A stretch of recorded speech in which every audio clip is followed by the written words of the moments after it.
आणि आता पाहणार आहोत टॉप 9 महत्त्वाच्या बातम्या। पंतप्रधान नरेंद्र मोदी आज जम्मू काश्मीर दौऱ्यावर। कलम 370 रद्द झाल्यानंतर पहिल्यांदाच मोदी यांची श्रीनगरमध्ये रॅली। 2 लाखांपेक्षा अधिक नागरिक रॅलीमध्ये सहभागी होतील, भाजप नेत्यांचा दावा। आणखी एक पक्ष एनडीए सोबत प्रवेश करण्याची शक्यता।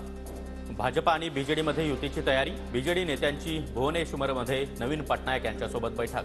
दोन्ही पक्ष लोकसभा आणि विधानसभा निवडणुका एकत्र लढण्याची शक्यता। अजित पवार गट अरुणाचल प्रदेशची विधानसभा निवडणूक लढवणार। अरुणाचल प्रदेशच्या प्रदेशाध्यक्षांनी अजित पवारांची भेट घेतली।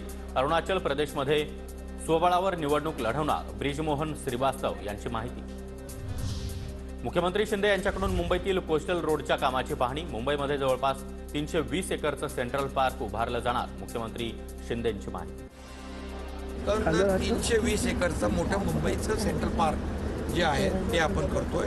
हे मुंबईकरांसाठी फार मोठा एक हा प्रकल्प। जयंत पाटील लातूर दौऱ्यावर। राजीव गांधी चौकामध्ये पवार गटाच्या कार्यालयाचं उद्घाटन करणार, तर दुपारी लिंगायत समाजाच्या कार्यक्रमाला हजेरी लावणार। काँग्रेसकडून नांदेड लोकसभेसाठी यशपाल भिंगे यांची चाचपणी सुरू। पक्षानं जबाबदारी दिल्यास नांदेड लोकसभा लढवणार, यशपाल भिंगे यांचं वक्तव्य। कोल्हापुरात ठाकरे गटाकडून सोशल मीडियावर प्रचार। आपलं कोल्हापूर आपलंच राहणार, एकनिष्ठ शिवसैनिक भगवा फडकवणार। निवडणुकीच्या पार्श्वभूमीवर ठाकरे गटाची प्रचार मोहीम।